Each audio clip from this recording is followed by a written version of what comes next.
your second lecture for this sem. What was your first lecture? Anong topic? Yun, perfect. Pero wala pang postpartum, no? Hemorrhagic placental disorders pala. Okay, because, why did I say perfect? Because tamang-tama yung sequence, kayo yung maganda yung sequence ng lecture.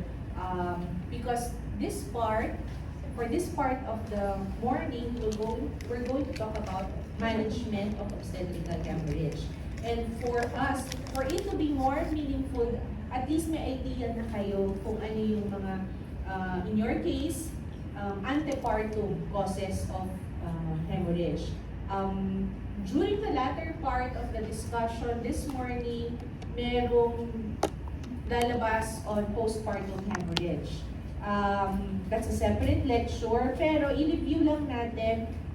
So, antepartum hemorrhage, ano na yung mga napag-aralan yung causes of antepartum hemorrhage?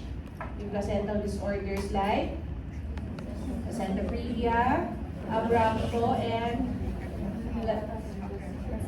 placenta accreta spectrum disorders. For postpartum hemorrhage, ano yung possible causes kaya ng postpartum hemorrhage? Atony, what else? Pwedeng lacerations, genital lacerations, ano pa? Pwedeng trauma, trauma na yung lacerations.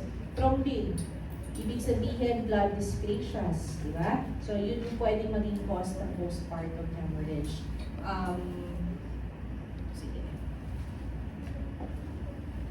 So we'll go through, at least may idea na kayo, so we'll go through what happens when a woman has obstetric hemorrhage. When we talk about hemorrhage, we're not just dealing with yung usual yung vaginal bleeding, yung vaginal spotting. Ito yung significant hemorrhage talaga. When do we say that hemorrhage is significant? With vaginal delivery, for example. Ano ba yung allowable blood loss? 500 ml. So during vaginal delivery, at least expected blood loss mo, meron kang 500 ml. More than that, that's significant already. That's obstetric hemorrhage already. For cesarean delivery, ano yung expected? Times 2 ng vaginal, so that's 1,000 ml or 1 liter. So that's more than that, that's significant blood loss already. So when we're talking about, sige, una lang ako. When we're talking about obstetric hemorrhage, yung mga significant bleeding were pertaining to those types of hemorrhage. That's enough to cause hypovolemic shock. Hypovolemic shock can be caused by two things. Pwede siyang hemorrhage, hemorrhagic shock, or pwede siyang hypovolemia, meaning fluid, intravascular fluid ang nawawala, not necessarily blood. Can you give me an example of obstetric condition that can cause hypovolemic shock without hemorrhage? Are you familiar with hyperemesis gravidarum? Ba? Yung ano talaga, yung hindi makontrol na hyperemesis gravidarum, sometimes it can lead to hypovolemic shock because wala na, you lost all the intravascular volume already because of that persistent vomiting. So that's an example of hypovolemic shock without hemorrhage. Pero in this particular lecture, we're going to talk about hemorrhagic shock as a cause of that hypovolemic shock. Okay? So what happens when there is hemorrhage early on in the course of massive bleeding? These are the expected response of the patient. Natural, you're losing blood. Natural, the stroke volume will decrease, cardiac output will decrease, your mean arterial pressure and capillary wedge pressure also will decrease. At the same time that this is happening, remember you have arteries and veins. Arteries, meron silang tunica media, di ba? The tunica media makes the artery constrict and dilate. Ang veins, wala nun. Pero, the veins contain at least 70% of the total blood volume. They are passive resistance vessels in the sense na hindi sila yung nagko-constrict, wala silang tunica media. But at the time of hemorrhage, catecholamines will be released. And the catecholamines will increase the venular tone, in the tone of the veins in particular. And this will lead to, kasi masasqueeze, so dahil magko-constrict yung mga veins, parang squeeze out yung blood from these veins, and this will result in autotransfusion. While this is happening, while autotransfusion is happening, your body, the patient's body, is also trying to compensate. How? It will increase the degree of the contractility. So myocardial contractility increases para ma-squeeze out yung blood from the heart. Aside from that, the heart rate will also increase. And aside from that, systemic and pulmonary vascular resistance will also increase.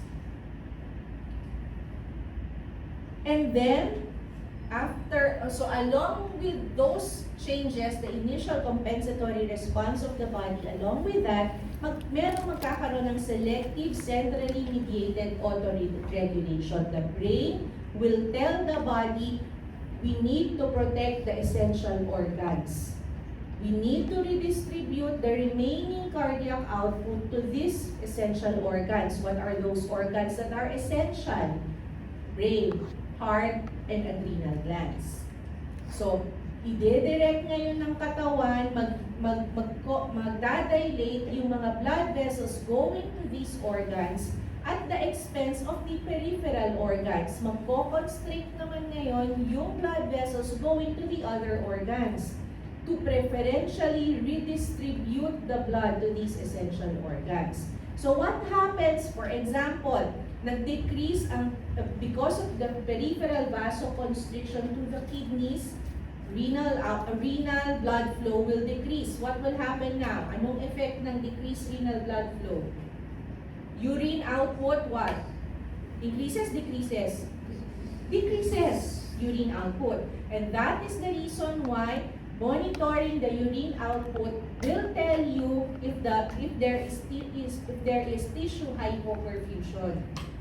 It's one of the vital signs that we monitor when there is hemorrhage. Kasi normally, the urine output is 30 to 60 ml per hour. Pag nagdi-decrease na siya, ang ibig sabihin, hypoperfuse na ang kidneys. Diba? But at the same time, monitoring the urine output will tell us the adequacy of your fluid resuscitation. Kung nagre-resuscitate ka na, tinitignan mo kung nag-i-increase na yung urine output, minomonitor mo din. So, placing an indwelling catheter is very important in hemorrhage because kailangan mong i-monitor sa urine output. What else? Splanchnic, the skin and the splanchnic bed. For the skin, kung may peripheral vasoconstriction to the skin, what will happen? Anong manifestation niya? Cold clammy. Diba? Cold clammy extremities. What about the uterus?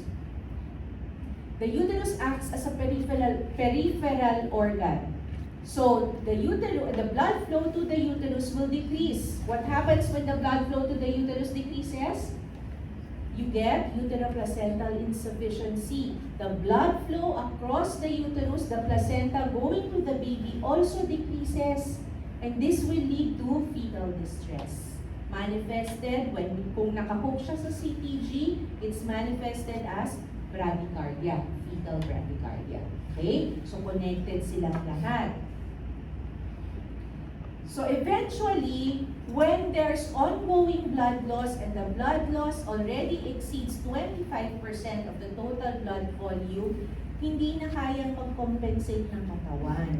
So nama-max out na yung compensatory mechanism, and at this point, any additional small losses of blood will now cause rapid clinical deterioration. So after that, initially, kahit magko-compensate siya, eventually, pagka more than 25% na at ongoing pa yung blood loss, hindi na kayang mag-compensate ng katawan. Later on, magkakaroon ka na ng tissue hypoxia, eventually leading to metabolic acidosis, organ dysfunction, and multi-organ failure. And even death if you are not able to reverse that blood volume deficit. Now, in the microcellular level, there are also several things happening na nakakadagdag pa sa problema. Ano yun? Within the blood vessels, there are lymphocytes and monocytes. Part of the response, the compensatory response of the body will be to activate the lymphocytes and the monocytes. So when they are activated, they interact with the endothelial cells. Pag nag-interact na yung dalawang yan, ang end